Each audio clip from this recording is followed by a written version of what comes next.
try to tell them as we go through the process, and I mean even just weekly games, hey, enjoy it. You know what I mean? And you Yeah. never know when it comes to an end. You break your ankle and the season's over and you're done and whatever. So it's hard though. It's really hard because you're right there. You have a chance and you didn't quite get it Hmm. done. And then when you get it done, and the 3 times we've done it, like I tell them, you'll never forget it. But what you'll really remember is all the things that led up to it. And I really believe that's true. And it's same truth if you're second place or quarterfinal got beat or didn't make the play, whatever. It's all the things that led up to that is what you'll really remember.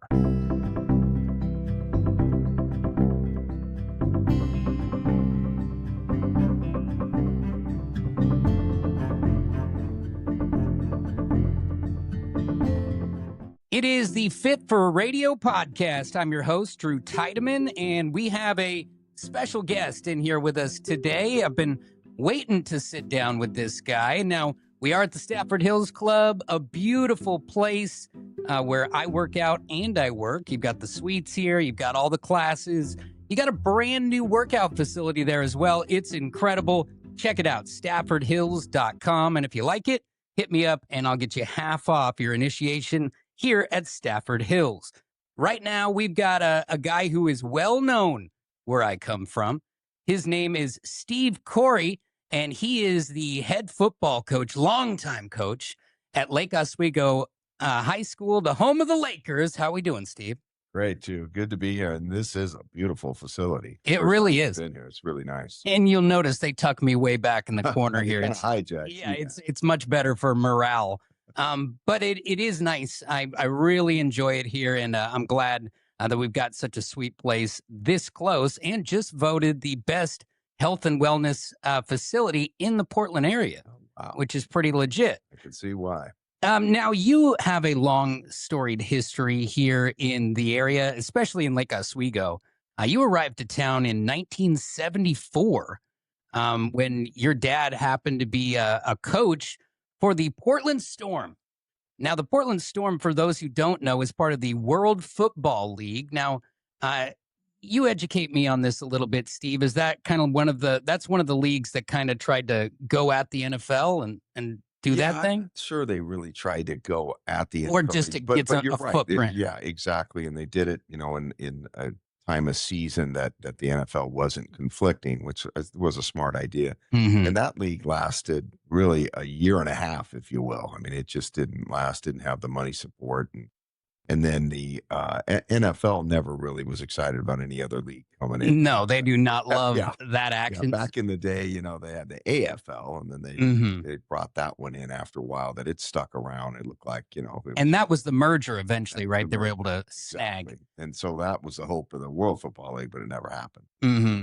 Now, where were they playing in the Portland area? Was it like They were Civic playing at Stadium? Civic Stadium. Okay, Yeah, now the home of the big- Timber is all refurbished in Exactly. Providence Really- Park. Really nice stadium. And there was a lot of interest really at the time. I was a high school kid, went to Lake Ridge High School, and I was a ball boy, running around down there. Yeah.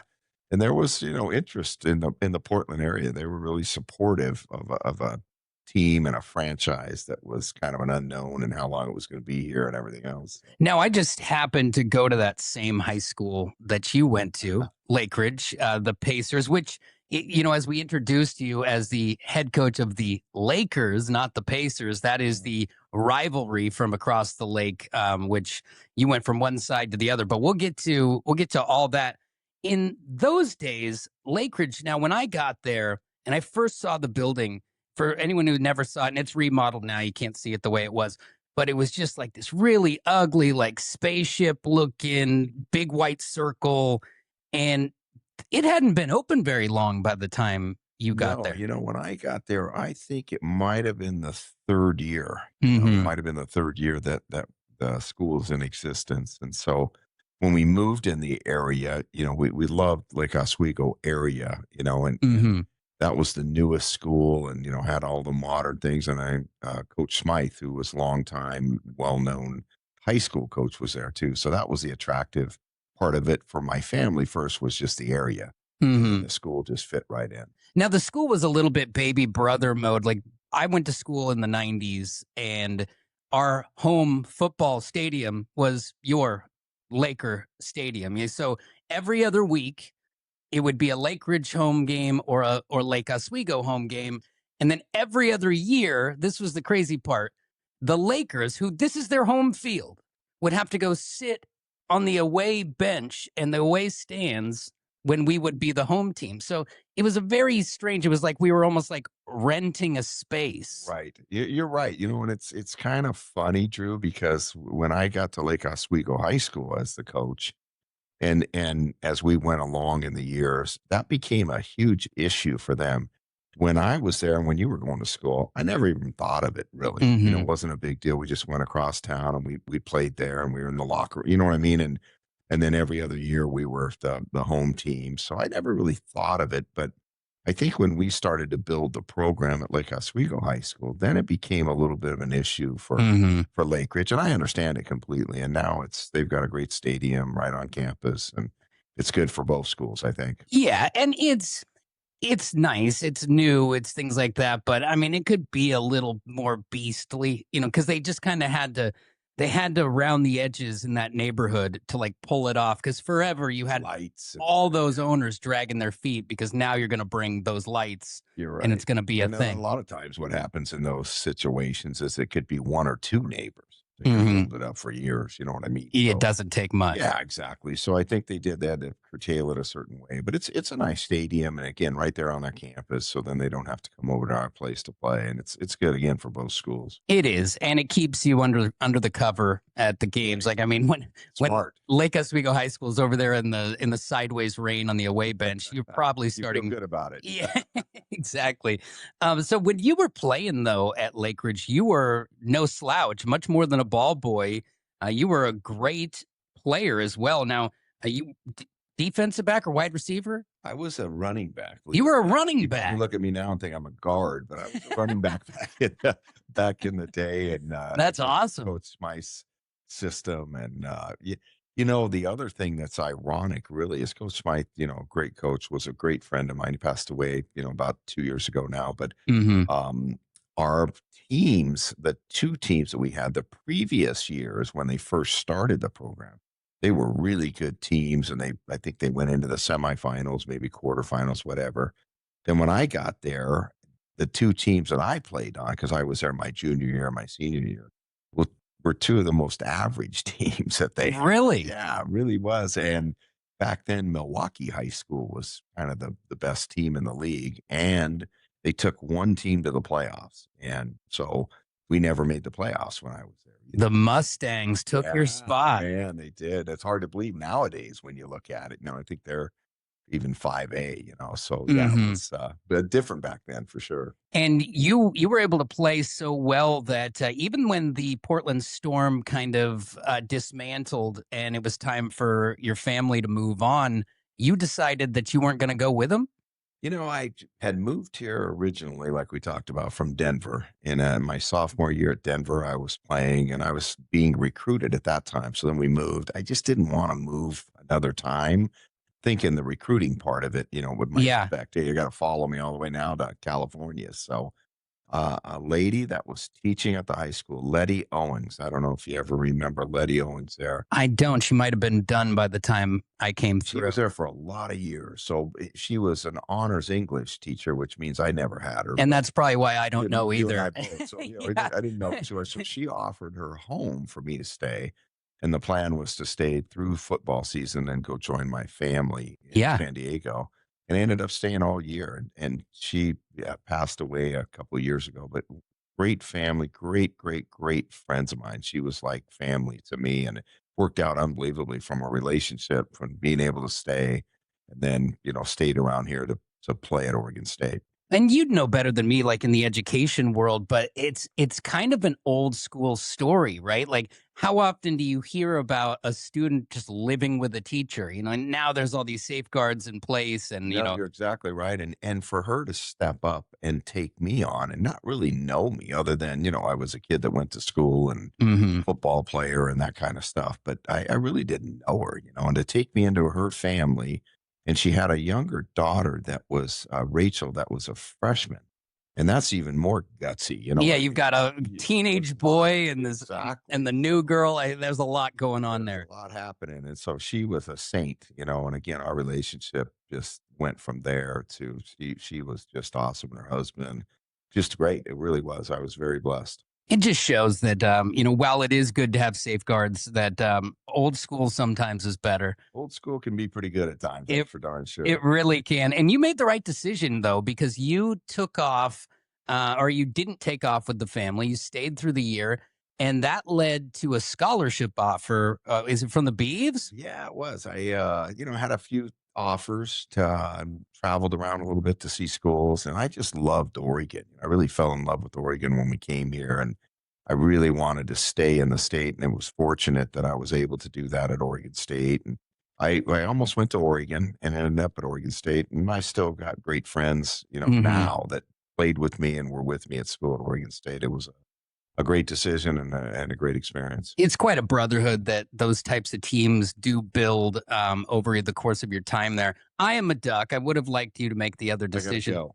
Yep. But you've already flipped across the lake on me. I'm getting I used to got it. you. I'm getting used to it.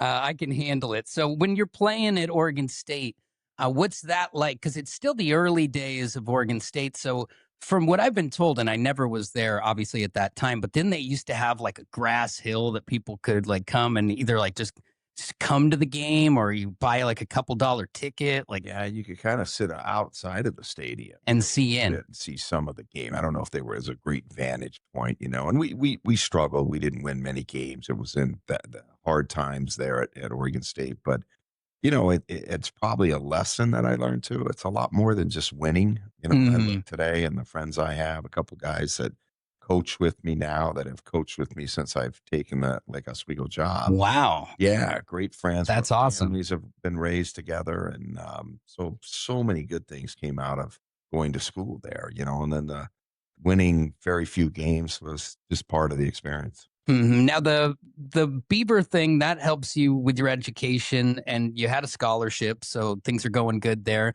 After you're done with school, what's the plan?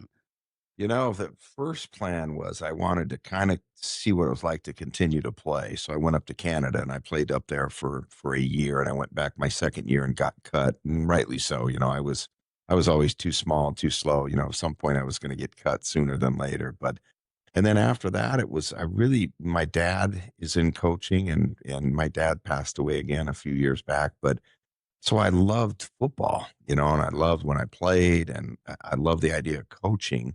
And I was very fortunate. I went down to Southern California with a friend of the family's and took a job down there at Crespi High School, which was a private school, and was a PE teacher. So I'd roll the ball out and let the kids play. But Nice. for about 6 months, and then my dad got a head coaching job in the USFL, and he hired me, and so I got to coach with my dad for 3 years. I love the coaching, and so it was, that's where I wanted to go.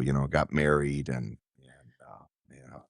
my life just started really. So when you're coaching with your dad, that's pretty cool, right? Like that's got to be memories that you've got locked in of having that opportunity to, kind of be shoulder to shoulder with him during that time. It was awesome, and in the coaching profession, at the level my dad got to was big time college, and then it was in the pros for a number of years, not home a lot. You're really gone a lot of hours and stuff. And my mom's a saint. I'm one of 7 kids, and she raised us, and my dad not being around as much.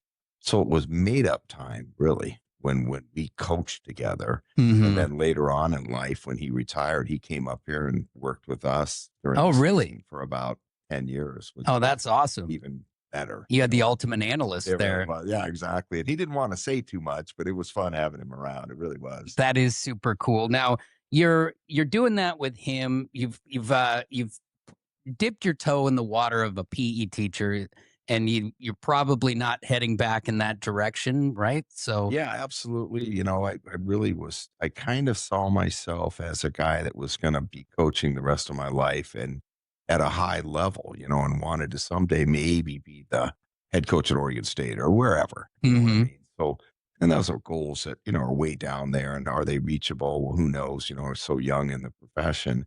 And then the USFL, where I was with my dad, that disband, and I went to the University of Pittsburgh, and I was at the University of Pittsburgh for 3 seasons, and I had my first two of my three kids born there.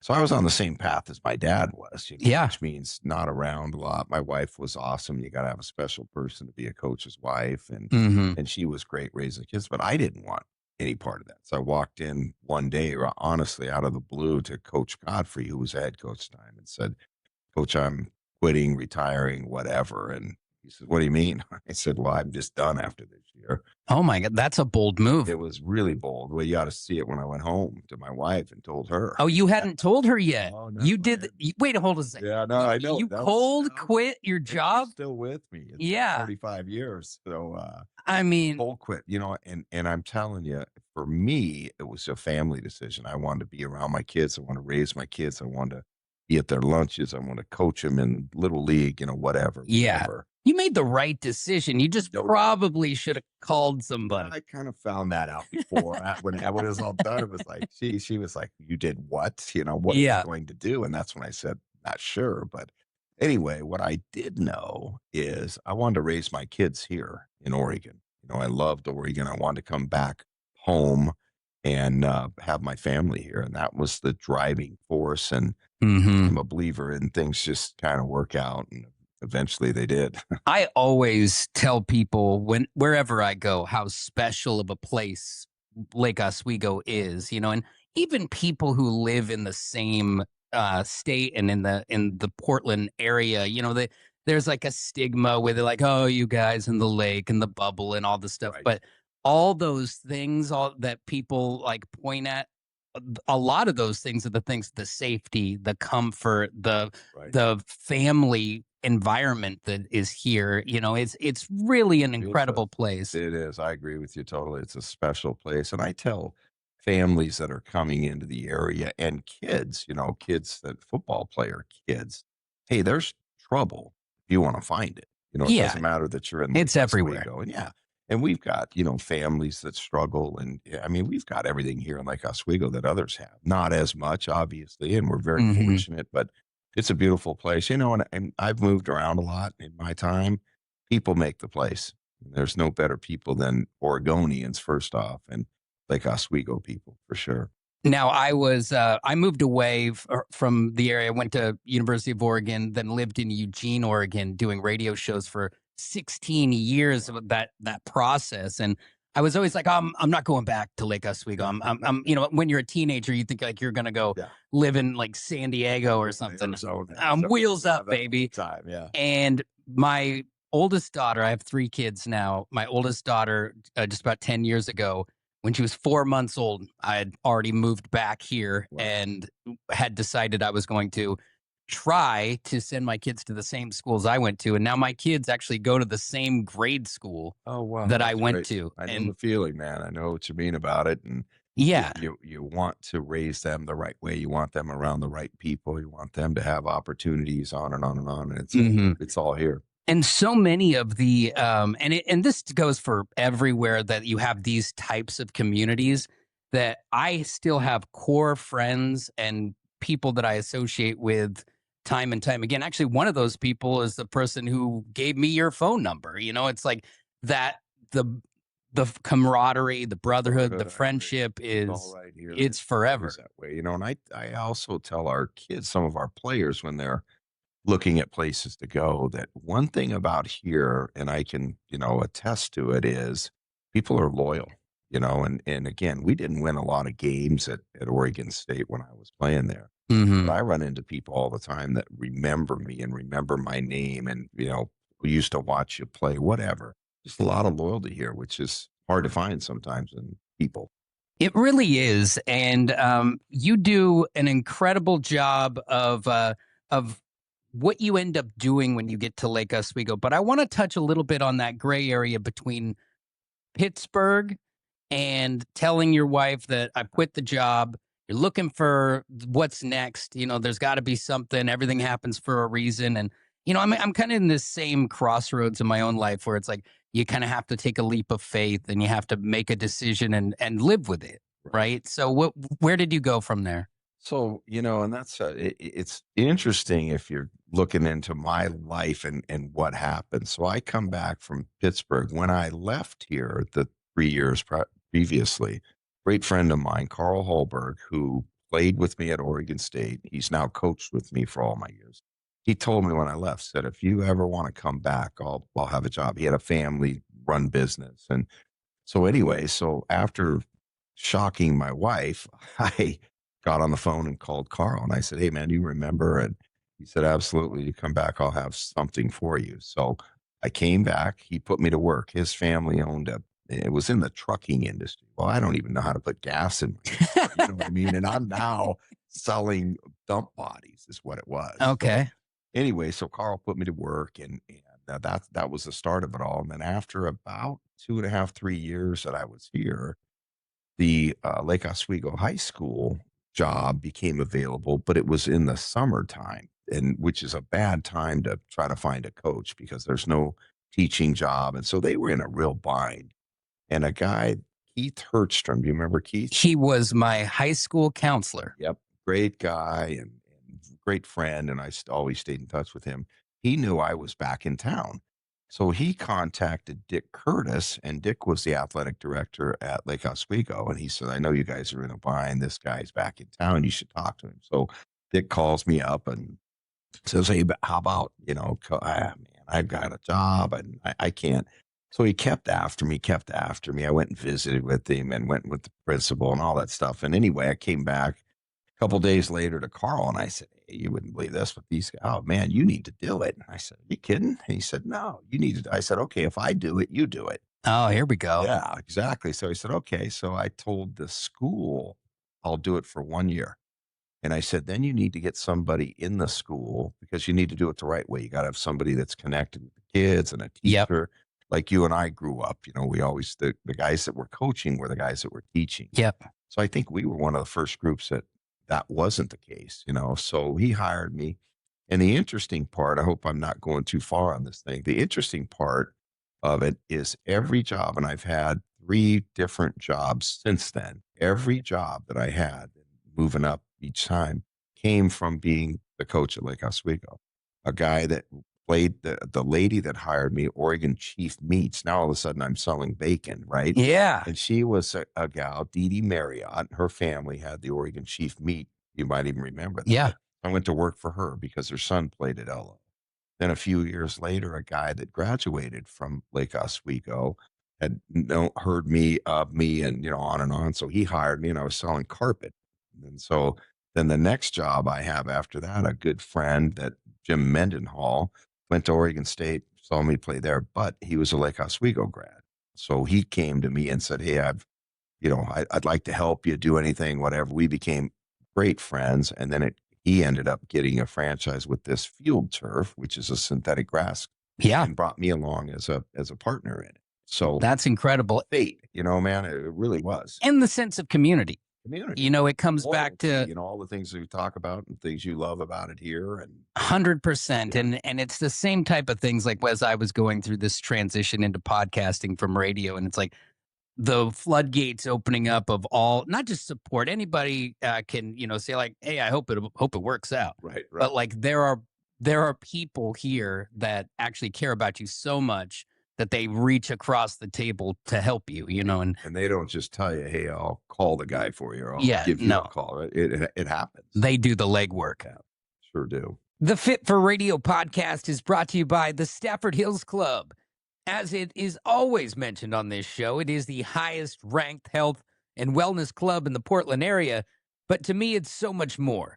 It's a family. And whether you choose to bring your family here or find family here, the Stafford Hills Club is a happy, inviting, warm place that you can find friends and you can hang with your buds as well, whether it's out by the pool in the sunshine or inside by the fireplace with a book. You'll see people at tables playing board games, grabbing lunch, and not just working out here, but hanging out here. So check out all of the amenities, the quality gym, of course, the classes, Pilates reformer, and so much more. StaffordHills.com for all the information, and tell them Drew sent you for half off your initiation at the Stafford Hills Club. Now, all that support from different people helping you work a career into this whole coaching thing kind of helps build the program so that you're able to stay with them for an extended amount of time. Now, you said you were going to do it for a year. How does that go from a year? Like, did you fall in love with it straight away, or did you just kind of did you wake up You one know, day and you really were what been it in it? was, yeah, really what it was is first, it was the first love, for me. I mean, this is really what I wanted to do. You know what I mean? In fact, when I first came back, I looked into getting back into teaching, get a teaching certificate and all that. And Hmm. I just financially couldn't do it at the time, a couple of kids. It just didn't fit that way. But it allowed me the coaching part thing I love to do. So it became a passion first Hmm. off. And then it just worked out with the jobs that I had. And they were sales jobs and they were commission jobs. So if I didn't sell, I didn't make any money. You know what I mean? So you're motivated from that standpoint. And it led to opportunities, not only job wise, but even within the business. People buy and say, "Oh, you coach at Lake Oswego," so Hmm. it became something that kind of went hand in hand with the jobs that I was doing. And so it just worked out, and then we had a 3rd kid here, and again, I look back and I am so thankful I did what I did because now my kids are older. We have some grandkids, my wife and Nice. I. It's great.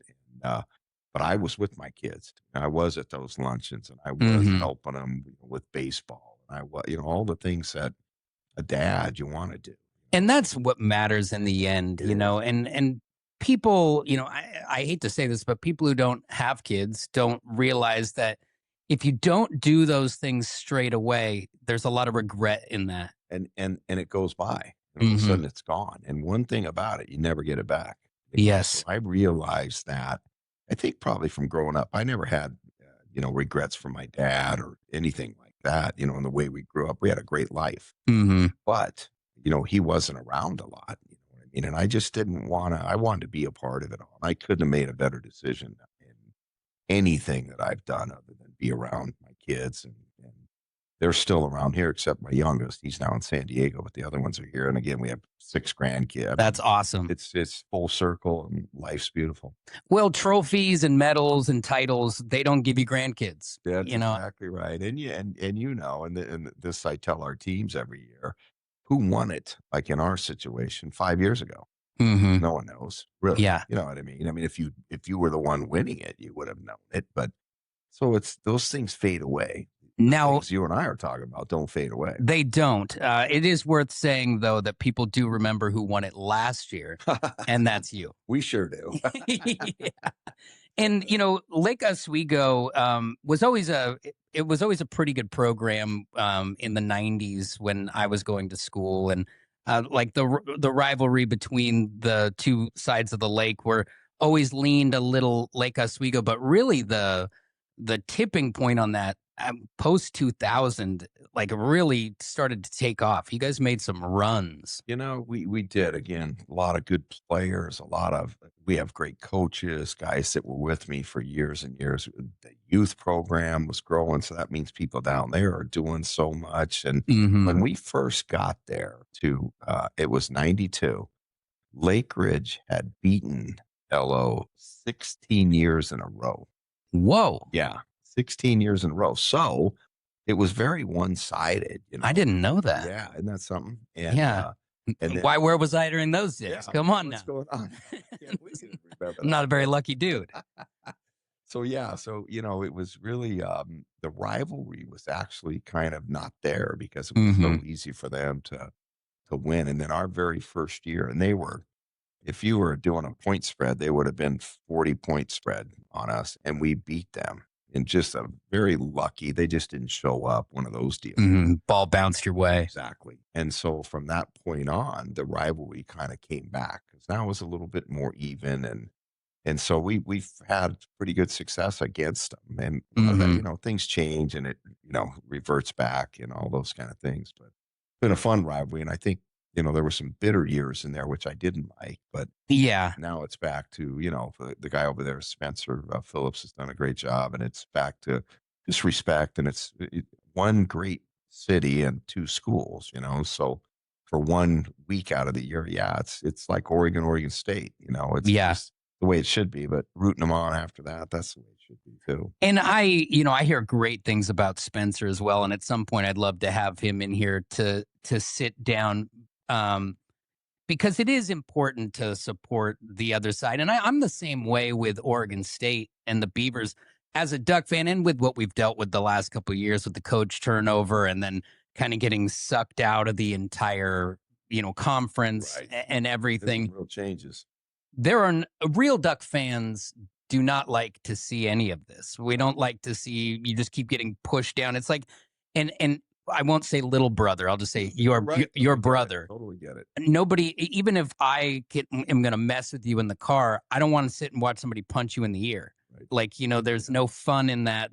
It's not what we're here for. What we want to see is Oregon State come up, battle hard. And of course, they still want to win that game. Right, sure. But, And you're rooting for Oregon to, keep going in the national championship thing. Dan yeah. Lanning, he's been by the school a couple times. What a great guy. I mean, I love the guy and I love what he stands for. And I respect so much of the way he is and not afraid to be out front with what he believes and Hmm. thinks and everything else. After that game that they got beat, I mean, he just cared about his kids. I Yeah. say kids, his players. But that's how you treat them, though, right? Like Right. That's exactly right. the father in you has got to come out in these moments as you're coaching up these guys. You're right. I pride myself in running the football program at LO like my family. I really do. I mean, that's the way I run. I love the kids. I treat them with respect. I kick them in the rear end if they need it. I'm honest. Tough love. Tough love when it needs to be tough love, and hugging them a lot and telling them you love them a lot. And, Hmm. it's a family thing. And they'll play harder for you. And beyond just the play, it's when this is said and done, the friend of ours who kind of got us in contact and put us on a group email, and he's talking about meeting up and having coffee with you. And I mean, he's 44 years old, and he's long gone from It means the world to me. and it means the world to him. Yeah. And it means the world to all these guys. It's really cool. To hear. That program is special to them, and it's because of the environment that you guys have built over there. And again, and I'm always the one sitting in front of people or getting credit for it, but it takes a lot of people. I've Mhm. got a group of guys that are unreal, and they're like me in certain ways, and they know what I like and how I want it to be, and they're all part of that, and our families grow up together, and our wives are good friends. It's like one big family, and it's been so fun and so cool to be able to do it. And I know that the kids see it and the kids sense it and the kids learn from it. I know that for a fact Mhm. because guys like Nathan, your buddy, coming back, and we Mhm. have a great relationship and a great friendship. And it's all built way back when he was a junior in high school or whatever. Exactly, and it's a interesting place here. Just to go back to the environment where we are is, where back in the late '90s, I think it was like 90% of my graduating class went to college. Right. Like that's insanity anywhere else. I mean, maybe it was 80 something, but it was up there. If your name wasn't on the university chart somewhere, like it was like, did they disappear? Where'd they go? Yeah. Yeah. And so part of that is that a lot of people, they work hard, they're smart kids or whatever, but then they find success, Right. and they come full circle on that success. And so it's got to be cool for you to see people who even especially the ones that you had to coach up a little bit. Like, You're right. The greatest ones are the ones that didn't have all the things in life. You know what I mean? And they needed a little more direction and a little more guidance and what Mhm. have you. And there are so many success stories through my career there that those are the good feeling ones. They Mhm. really are. But we have a thing, kind of a standing date, if you will, on Thanksgiving Day. If we are still practicing, we have an alumni deal and guys that are home or whatever show up, right? And when we first started that, it was the quarterfinals when you got into the quarterfinals. And it's hard to get places, right? Oh, absolutely. And we've been to a lot of those, but then it changed, the calendar changed, and then it was you had to be in the semifinals. And then it's like, okay, that's harder. So will we have as many of those? And we've been fortunate to have, quite a few. And Mhm. then now it's the finals. Now you have to be at the Yeah, peak of the mountain exactly. just to So get an it's alumni to get dinner. these guys here. So the last one we had 110 guys show up, and then some of them had their kids, and it was really cool. And it's not an advertised thing. The kids know it. The kids from the past programs know it. And And it's just they, kind of a chain yeah, reaction. exactly. And they know we're practicing at 10 in the morning and they know it's on Thanksgiving Day. We're still in the playoffs. I mean, for you, that's got to be up there with all the other accolades.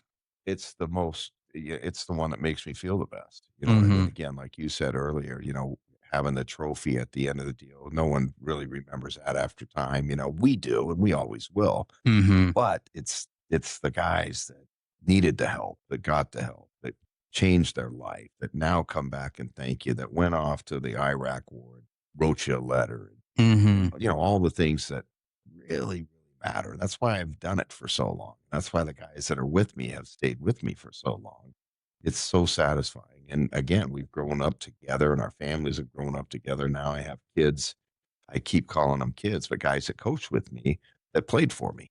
I've got, I think, 5 or 6 guys on my staff that That's are, cool. isn't that cool? So, And it kind of shows the kids that are there now that, there's not necessarily that you're going to come coach here, but we're building relationships that endure decades. right. And we talk about this all the time. It's in our locker room. Tradition never graduates, right? So Hmm. we talk about I run it the same way today as I did back when those guys were there. Maybe a tweak here and there, but the standards, they've never changed and they never will as long as I'm there. And our kids that have played there understand that. Now the guys that are coaching with me, and it's nice to have younger guys because they can relate their social media world, and all the things that kids can. Our younger coaches can. They can be on the pulse of all that. Exactly. And me, I don't even know how to get on it. You know what I mean? Yeah, exactly. Coaches on Snapchat over here trying to relate to the freshmen. Yeah, I don't know what Snapchat is other than I hear it. See, But uh, yeah, you're right. So it works out all the way around. yeah, I think that's cool. I mean, I think that's how you continue to be successful is to surround yourself with people who are connected to the next technology or the next way of communication with these kids. You're And, right. You're you right. know, Just keeps going. You know what I mean?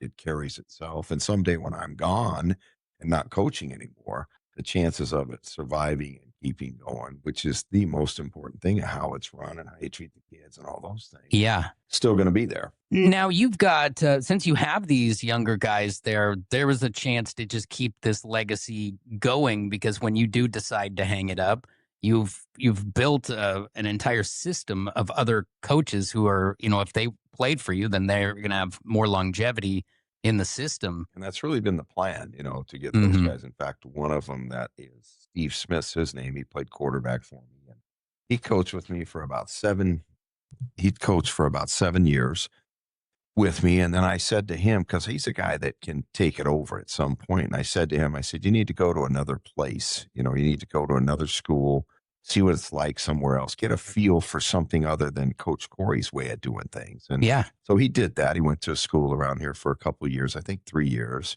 And then he came back. And then now he's running my defense for me. But it's a great experience to go away because my way isn't the only way for sure. Hmm. And is it the right way? Is it things I can learn from others, all that kind of stuff. And it was a great experience for him. And now coming back, he knows, how he wants to do it. He wants to take whatever I'm doing and put it into his own system someday. We'll see what that's going to look like. That is cool. And it is good to, kind of be a sponge of other people's Right. stuff. Like how do you work that for yourself? Because I know you said that you have your system and you kind of have like the bare bones stuff of the way that it goes, which I think your success speaks for itself. But do you constantly look for other motivators, other people like the Dan Lannings who are revolutionizing kind of how we're motivating these young student athletes to try and incorporate? Yeah, I don't do a lot of that to be very honest, but a guy like that really intrigues me. So I try to follow some of the things that he comes out with, and that school and that program does such a great job of marketing. You can get inside of it. It Hmm. feels like to me. I also met the Oregon State, the new coach. He came by the school yesterday. His energy is Oh, special. man, you would It love is it. It special. really is, and that's the way I felt. He walked in the office and our office people there, secretaries and everything else, everybody said the same thing once he'd spent time with people and he, Hmm. he was really, really good. When he left, I told my wife, I said, I'd love to play for him.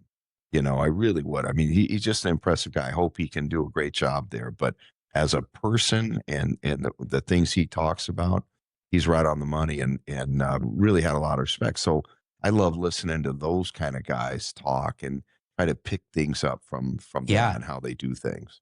My ears perked up when he did his press con not even the press conference. I think he was just like in a Q and A, and he just his energy He just lights was the room up, doesn't he, man? oh, he does. Yeah. You don't need the lights on, that's for sure. And I thought to myself, this guy might have hope here because he needs players who love him. Right. He needs to chase he needs people to wanna play for the energy. Exactly right. Because the conference is in disarray, and maybe it's gonna figure itself And out. Oregon State we are what we are. You know what I Mhm. mean? Our limits are our limits. And Yeah. there's schools all across the country. Everybody's got limits. You know what I mean? So, hey, let's accept it and then let's move on. And that seems to be what he'll do. You know what I mean? He's gonna recruit kids and be around kids, man, a little bit like the Indiana guy. He's Mhm. not going to get caught up on 5 stars or whatever. He wants good players, but he's going to be more about treating the kids right and they'll Yes. play for him, like you said. Now, if I'm offered $1 million to go over here, then I'm a kid and I don't blame him. You know what I mean? Yeah. And he won't either. But anyway, very impressive guy. Yeah, he definitely has that feel, that he could get this thing done. I agree with you. I really And, do. he could also make a phone call to NVIDIA that get the amount Just of one call is the all we need. amount of money.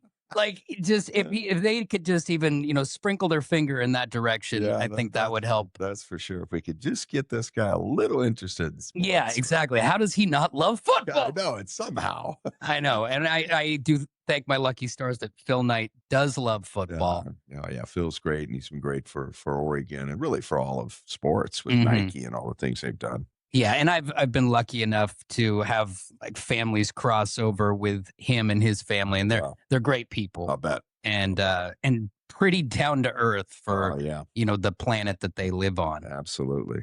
Now I wanna get into a little bit about your legendary run at Lake Oswego. Now from 1992 until current day, 34 years and change of you being there. Now, you've won the state title 3 times, Yeah, 3 times. Been but you've fortunate. been up there. I feel like, and even when I would live away, they're like, "Oh, who's playing in the championship today?" And it's just like, I felt like a lot of times you guys have been on the doorstep too. I mean, you've made some deep runs. Yeah, we really have. We've had some good teams, and it's hard to win it. I Mhm. mean, Oregon, they've got a good football team, but it's hard to win it. Yeah. So we've been really fortunate. I think we've been in 9 championship games. Wow. Yeah. So and we've won it the 3 times you're talking about, and probably I would say looking back, maybe 2 other times that we were the better team in my opinion, and I think others might share that same and didn't win it. It's just Mhm. hard to win it. And we've been to, I think, 12 or 13 semifinals and 16 or 17 quarterfinals. So we've been a very good team and a good program for a lot of years. And again, there's so much credit that goes on to all the guys that coach with me, the players we have, the families in this area, all that stuff, because you don't have that kind of success by just doing it myself for sure and just having, good coaches or just having Mhm. good players or takes a lot. So I everyone can imagine the speech when you win it and it's exciting and it's like, it's out of the varsity blues thing, like, "Oh, we got him," and the whole thing. But I'm more interested because that's awesome and everybody can live in that. When you get to the final and you lose and you're in the locker room with the guys afterwards and they're kids. Right. They're not adults. They're kids and they get hurt and they're crushed Right. and they've put in, since the middle of the summer till now. What do you say to them? How do you approach that? That is such a great question because it's a hard position to be in, really. What do you say? I always take our teams when we get into those quarters, semis, whatever. And before we go back into the locker room, before we, after warmups, I tell them, hey, stop, look around. You know what I mean? This is big time. You're where you're at for a reason. You've earned it, whatever. But this is it. The problem is when you get all the way to the finals and get beat, you forget about all the things to get there. You know what I mean? And so Hmm. I'm constantly at that point trying to remind, hey, this has been great. Doesn't help really. Yeah. And the good thing about kids, man, by the time they get in the bus and start heading home, they're on to the next thing. You know what I mean? Which is Yeah. great. That's the way it should be. And but I try to tell them as we go through the process, and I mean even just weekly games, hey, enjoy it. You know what I mean? And you Yeah. never know when it comes to an end. You break your ankle and the season's over and you're done and whatever. So it's hard though. It's really hard because you're right there. You have a chance and you didn't quite get it Hmm. done. And then when you get it done in the three times we've done it, like I tell them, you'll never forget it. But what you'll really remember is all the things that led up to it. And I really believe that's true. And it's same truth if you're second place or quarterfinal got beat or didn't make the play, whatever. It's all the things that led up to that is what you'll really remember. The Fit for Radio podcast is brought to you by the fine people at the Stafford Hills Club. When you come here, you'll notice a difference between this place and other clubs because there's a warm, happy environment that's inviting, wanting you to be here. All kinds of activities for you and your family, including that beautiful pool and the grill opening up for you to catch some sunshine and relax, which we could all use a little of that after a long winter. So check them out today, staffordhills.com, for all of the amenities from workout facilities to tennis to swimming and so much more. Tell them Drew sent you for half off your initiation at the Stafford Hills Club. So when you get done with a season and you're coming back for the next year, daily doubles or whatever they're called these days, Uh-huh. you're doing the whole thing. And how do you heat expectations for a group like, say, this group that just won the state title and now they're going to come back to you in August or whatever? How are you going to, because you've dealt with that before, you've won a couple of championships. How are you going to get those guys into a thing where they're not doing the big man on campus Right. thing, that they're not expecting victories? Because that's a good way to lose. Right. No, you're exactly right. So I actually start on it now, where we start meeting with the senior kids as a group and just talk about leadership and what that looks like in the off-season program and what else we doing and how we treating the young kids and talk about that tradition never graduates. Okay, now you guys are taking the program over. You saw what it was like the last couple of years because you've been Hmm. on the varsity as a sophomore or whatever. And so I kind of relate it to what they've seen, how they've seen it run. And then so do that for a couple of months. And I think that the kids understand that are in the program that a couple of things, everybody's important. So there's got to be a buy in for that. And it's the way you treat them really that they'll buy into it. And you got to put time in. It takes time. I know you got other things to do, and I want you to play other sports, and you got family, but there's 24 hours in a day. So get something done, and we got to do it together.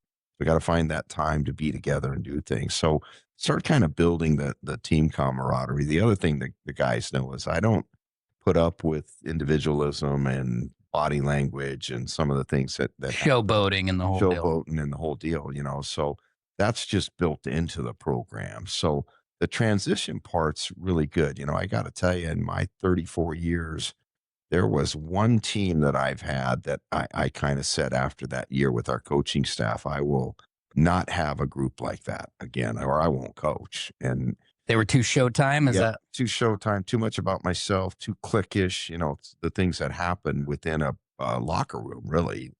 So I wasn't going to let that happen again. I wasn't ever going to be a part of it. And some of it is the kids that you had, and so forth. And it's the scary thing about kids transferring in is because they're not grown up in it. You know what I mean? So you take a real chance the with chemistry? yeah, the chemistry thing. And you talk about our success and the teams. We've had good chemistry, for Hmm. years and years and years. Doesn't mean you win, but you can't win without it. And I didn't even think about that with the transfer kids, because people on the outside looking in and be like, well, you got to transfer, which they're likely good or this and that, but they might not fit, Right. emotionally and with the whole, ebb and flow of the team. And if they come in and they're like, just give me the ball, Right. that's not what we're here for. That's exactly right. It doesn't fit. You know what I Hmm. mean? And so and I'm very honest with people that are looking into the transfer idea, but And we've benefited from it. There's been some great kids that have come in, Yeah, of but they all course. fit, and if they Hmm. don't fit, it's going to be very apparent. And anybody that's gone through my program or our program will tell you, I don't care who you are. You know what I Hmm. mean? I've kicked guys off the team. I kicked a kid off one year that was the all state nose guard right before the semifinal game. It was like Tuesday of the semifinal. He broke team rules, and I don't have a bunch of rules, but I didn't care who he was. That Yeah, didn't matter. you're And not exempt. not exempt. And I think that's always what the kids understand too. And Hmm. they respect it. I think if you give kids a line, that that's what they want, really. And they'll put their toe a little bit maybe over it. If you cross way over it, then there's gonna be a consequence. And quite honestly, those kids who got their foot near that line and they're kind of tickling it, and then you just boot off the all-state nose guard, that foot slides back pretty quickly. Pretty quickly It's and a pretty William far. Wallace move, is what it is. Exactly. And that's amazing. Now, you touched on something for a second when you said playing other sports, and I would love to get your opinion on this because I've got kids in sports. I've got nephews and nieces who are real in depth in the lacrosse world, Right. and so a lot of these Great sports, sport. it is a great sport, and soccer's a great sport, football's a great sport, but what you're finding a lot at a young age now is they're kind of pressuring you to pick a lane.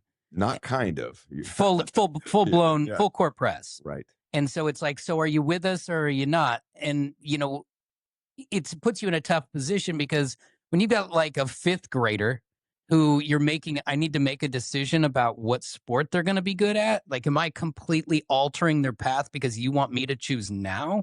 Like, Right. so I guess it raises the question, how do you feel about the single sport idea, or do you find benefit in them I crossing? tell you, we're doing our kids an injustice by the things you're talking about, in my opinion. I think that let me give you a statistic from a football standpoint, right? And they do the same thing in football too, where I'm now doing 7-on-7 all year, and I'm a football player all year round. But in the 3% of all sports in high school, all sport athletes, 3% go on to play at the next level. 3% of them. Think of that. Okay, so now all these fifth graders and sixth graders and guys that we're having specialize, what for what?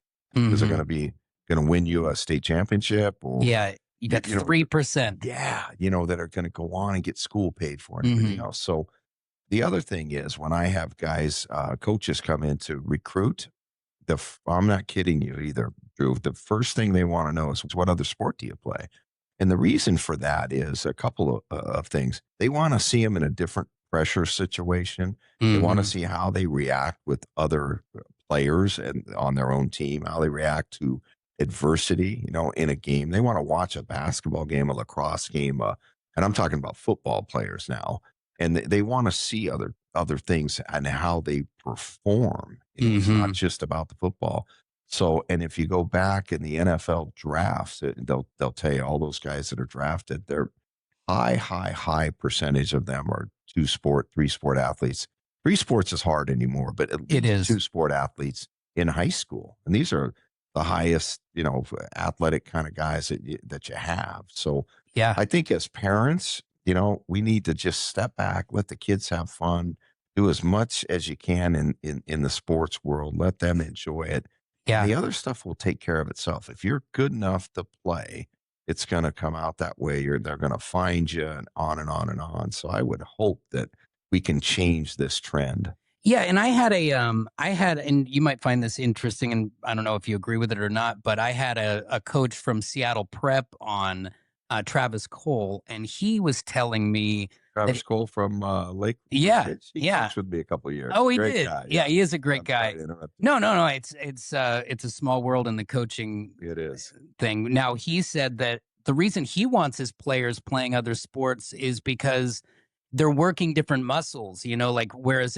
you do one sport, you get real good, like certain muscles in your arm, throwing the lacrosse ball are all going to be doing a thing in one way. But then if you change sports in the off season, then maybe you're starting to improve the muscles on the outside of your legs or the calf muscles or the things that you weren't using to its full capacity in one sport, you may actually make yourself better at football if you're playing a different sport. Say you play basketball or baseball on the other end of things. He sounds like a doctor because that's what some of those guys will tell, and they're starting to look at that same kind of thing research-wise in injuries Hmm. and causing injuries, and especially the female athletes right now because their concentration, the muscles are a little different, Yeah. whatever, and but that's become a big deal, and I think they're absolutely right on that, and the performance, the same muscles, the same motions, the same things in one sport, and not diversifying in another sport.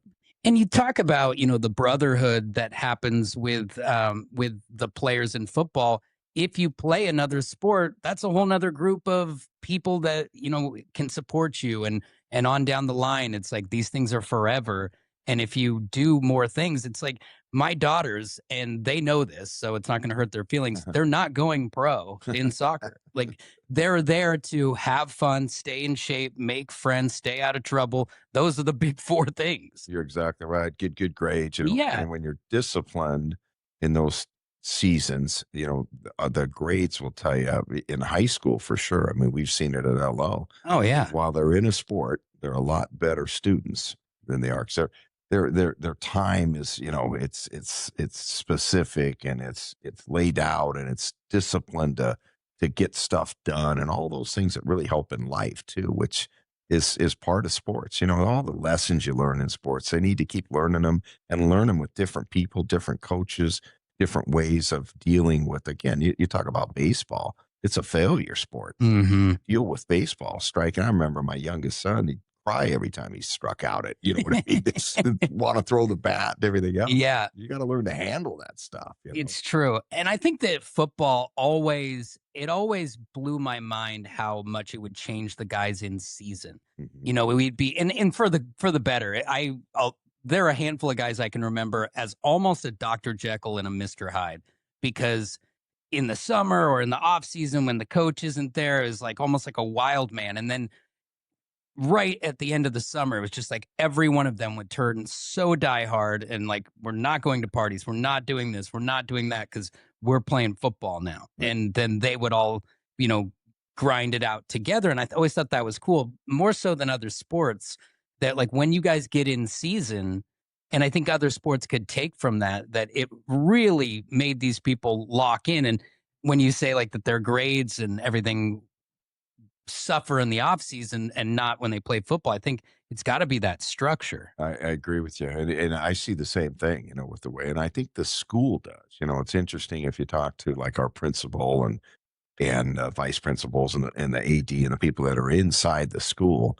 The football season will dictate how the year goes almost. You know what I mean? And I'm Hmm. not putting it on a pedestal, but exactly what you're talking about. So you have kids that come to the game and support. So there's a support system within the school. You have football players that we demand you treat people right. In fact, that's one of the only, I have two rules: do what's right, treat people like you want to be treated. So they're doing that. You know what I mean? I encourage them, hey, if a guy's sitting or a gal's sitting at lunch by themselves, go over there. Yeah. And it happens, not all the time. But what I'm saying is that sets the tone for how the school is.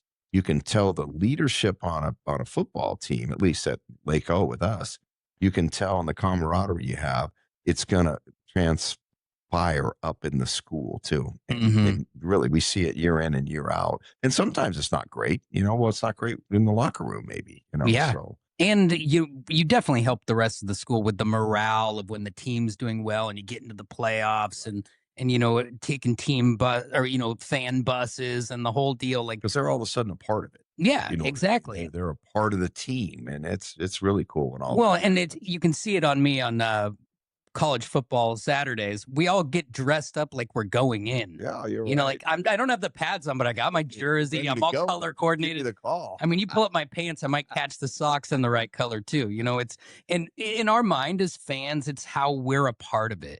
And we do a thing. It's been great, in those 9, or I think it was 8 or 9 the finals. We leave the high school, and each time that we've done that, there's people outside, there's signs. It goes all the way from, where the school is. And if Yeah. you go by Westlake and all that, Yep.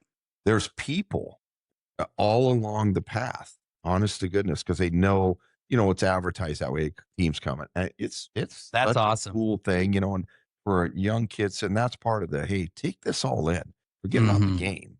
That'll take care of itself, whatever it is. But to have that bus ride, and have fans and neighbors and everything else, wish you luck on the way to the game. How cool is It that? is And that so doesn't cool. just happen.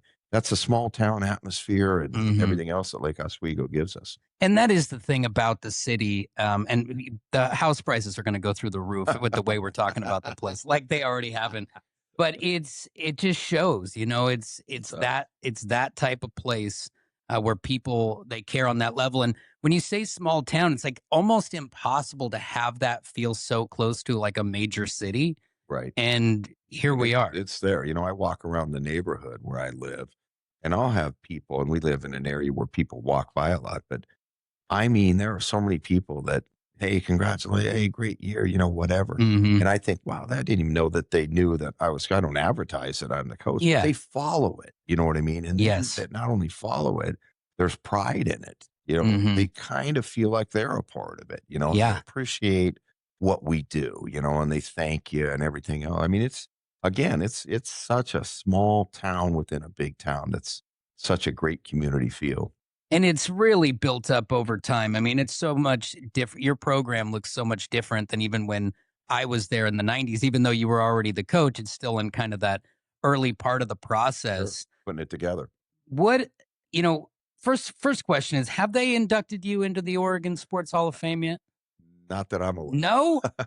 What Not does that it I know take? of. I What does it take? Do you have to be retired to get in? maybe, I don't know. I This really don't. Who I do I didn't need to even think talk to? about Yeah, you're Well, I know, but you don't need to think about it. But I mean, the statistics, when you're talking about going to 9, 10 state championship games, when you're talking about winning 3 state titles, most schools don't go to 1 championship game or even go to the playoffs most years. yeah, you're right. It's been, again, so many people, not pat myself on the back. It's it takes a It village. takes a village, and it takes a great town like we're from and great families and all Yeah. those kind of things. And it's rare. It'd be interesting. I was talking again the other day with somebody about it. It'd be interesting to say, okay, in 34 years, is there another um, public school here that could give some of the statistics like I'm talking about, and again, and I'm just telling you that not for my purpose, but so many quarterfinals, so many semifinals, so many state finals. And I think we've had one losing season in my years, so Mhm. but it'd be interesting because there's been some great programs that, public school, like Roseburg, Coach Smythe's, years.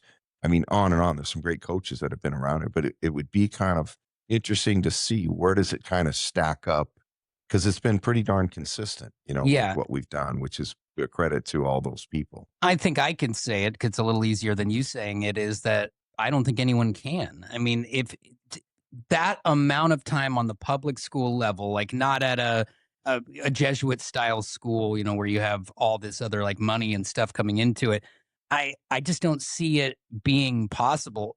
When I'm not living in the city, I'm in the state, so they're pulling up state playoffs and, newspapers and on the news and whatever, but, like, your face and your program is known across the state because you get to these deep games and then it's like, oh, it's like Oswego again. And it's like a picture of you guys like celebrating in the paper or on Oregon Live. And that's the only reason, like, I had seen you in passing at a friend of ours funeral, and I didn't have to ask who you were because I knew you from the newspaper, Right. and so, and it, at the high school level, at college level, I could point out the duck coach, of course, Right. and the beaver coach and on down the line. But to be recognizable and to have your program constantly in the header is not easy at a high school level. Yeah, I would agree with that. And again, I'm crediting all the people around me, and I really mean that because you couldn't do what we've done, but Yeah. it's been a great run. It really has. And again, the small town that you and I've been talking about too has been a big part of it. It really Hmm. has been. And we still have a lot of people that come out to the games that had kids before, that now are grown up, but they still come and they Hmm. still take pride in it, and that after the state championship game, there were more people down there congratulating me that were, old Lakers that were they were as happy as I was. They really were. I mean, Hmm. so what a cool feeling. And again, it's that loyalty. It's a small town. It's Oregon. It's all the things we love. You and I love having our kids being raised here now, grandkids, on and on and on. That's what it's all about here. It really is. And you've been able to ride it for quite some time. And you built a program and a legacy, and you've got what looks like a plan for it to continue through time. What is your plan? How much longer do you want to do it? As long as you're having fun? Do you have an end date? Do you or are you I just I really don't have any kind of end date, and you'd be amazed at how many times I've been asked that, especially lately, and then some other years back, when my youngest son Stevie played for us, we won the championship in 211. It was our first one that we won. nice? And so after that, everybody thought I was done. It's like and that was like 211. So I'm still here. Yeah. And when people ask me, I say, "Do you know something? I don't know. Maybe I should go." Then you But peel off another 15 seasons. so it's been great, and I don't have a plan. I really don't. I think I'll know when the time is right. God willing, I stay healthy, and that's always a big part of it. My wife's the greatest wife in the world, and she loves doing it, and so it's so much a part of our lives. And I spend 6 months out of the year with my best friends and with their families, and why would I give that up Hmm. unless I can't do it anymore? I can't relate to the kids, or and I've lost that part of it. So I don't know, man. I don't know if it's another year, or if it's 3 years, or I whatever say it you is. keep going. I mean, honestly, when you Nice. win a title too, it's kind of it puts an energy back in you Yeah. that you still got it, that you can still motivate these kids that and you've surrounded yourself with the younger coaches too that have come up. So I feel like it helps you to keep your finger on the pulse of it because we're going to age out of totally understanding them a little bit. Right. And so you just have to keep your finger on it, or at least have a coach who can let you know what they're thinking. You're exactly right. And I think like we've already kind of come up with a theme for next year, and that's repeat. Never been done here. It's hard to do, and so At any that's level. at any level. And so that's the motivating kind of, okay, good. That's kind of, it's up on the board, repeat. You know what I mean? So they're working to, so now You can you're be hungry. exactly. So that's how you feel as a coach too. Hey, Mhm. yeah, let's do repeat. That'd be something big time you could talk about. Hey, we And then the Oregon Sports Hall of Fame better call they better call in general. This is getting It's borderline nice. obnoxious. Now I do want to say before we get you before I don't have a chance to sit down with you anymore, when you're got these kids and you're coaching them up, what is the secret? Like what is it that you try to make the individual athlete, not the star, not the guy who's not paying attention, but just the average guy, like what are you looking for them to take away from the program when they graduate? I tell our coaches each year, and we're really it's really part of the program that I want the 60. Let's say I have 65 guys. I want the 65th kid on this roster to feel like the number one kid. So we make it a point that during the stretching period early in the season, our coaches go around to five guys, 5, 6 guys while they're stretching and just get in a conversation with them. Now, not the guys they coach every day, but the other kids. And so what you do is you start getting around so the kids know that you have an interest in them first off, right? And Yeah. I go around to every kid during the stretch. And then the second thing is, we film our practices. And so I'm always picking things out of, hey, Drew, good block the other day on Johnny or whatever. You know what I mean? So now they So know they're that seen. exactly. They're seen. They know I'm watching them. And then I tell them how important they are, and we treat them that way. That's the key. You know what I mean? To tell them play your role, or hey, you're important. We need you. You know what? You got to show it, and they got to feel it. Again, kind of like our kids, right? They got to Yeah. feel loved, and they got to know, and on and on and on. So I think we do an exceptional job of that and making the kids feel a part of the program, no matter where they send. And you'll hear me getting on the superstars as much as anybody. Once in a while, I'll get on them just to get on them. You know Yeah. what I mean? So they hear me yell it. Last year it was Bam, hey, whatever. Yeah. So they know everybody's in this together and everybody's the same. So I think that's smart to do it both ways, to Mhm. pull the star back to earth, even though, and usually It's they good can for handle them it. too. They Right. can handle it. They could use an ego, suck out a little bit, but it Right. also tells that person who is 65th, who you just told good block, that they're feeling good about themselves, that you're not going to play favorites, Right. and that, granted, you're the coach. You have to put the roster together. You have to have starters. You have to have the guy who's going to get the ball, or the person who's the pinnacle of your defense, but that doesn't mean that they're a better person Right. than the other Right. person. They're all the same that way. They Hmm. really are. And they're all held to the same standards, whether you're a starter or a guy that never plays. And I think if you were to talk to kids from past teams and even the kids that currently are on the team, I think they would tell you the same thing. I really do. I think, I feel good about what we do and how we do it and how we treat the kids. And we truly do love the kids. And that's where it all starts.